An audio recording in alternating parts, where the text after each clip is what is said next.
بلکہ کمال یہ ہے کہ آج کل بھی اگر مجھے ہندوستان سے انٹرویوز آتے ہیں زوم پہ، کیونکہ آج کل ہندوستان جا نہیں رہا باوجود، تو زوم پہ آئیں یا اور آئیں اخباروں میں انٹرویوز، تو مجھ سے شروع ہی یہاں سے کرتے ہیں کہ جی وہ جو اس کو 4 پوائنٹ پریزیڈنٹ مشرف نے کہہ دیا تھا کہ جی 4 پوائنٹ فارمولا جو ہے، حالانکہ اس میں 11-12 امپورٹنٹ پوائنٹس تھے لیکن نام ہو گیا تھا 4 پوائنٹ سے. تو ایک حیرت انگیز بات ہے کہ ایک ایسا شخص جو کارگل کا معمار سمجھا جا رہا تھا، اس کے دور میں بھارت کے ساتھ اتنی زیادہ آپ سمجھ سکتے ہیں بہتری آئی کہ کشمیر کا مسئلہ جس کے اوپر میں نے کتاب میں ریکارڈ کیا ہے، 4 جنگیں تو خیر کلیئر ہے، آخری ہوئی تھی 1998 میں کارگل میں، اور اس کے علاوہ 10 ایسے مواقع تھے جب پاکستان اور بھارت جنگ کے قریب تھے.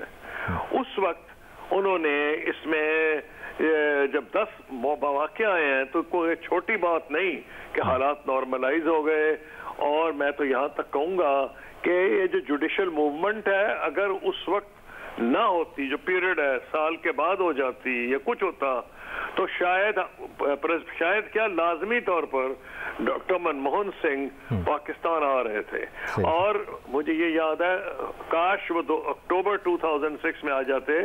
پہلے انہوں نے 2006 میں آنا تھا اور انہوں نے سر کریک کے معاہدے پہ دستخط کرنی تھی، اور اس کے بعد سر کریک کے بعد ایک یہ سگنل ساری دنیا کو جاتا پاکستان کو اور بھارت کو کہ دونوں ملک اپنے مسائل حل کر سکتے ہیں.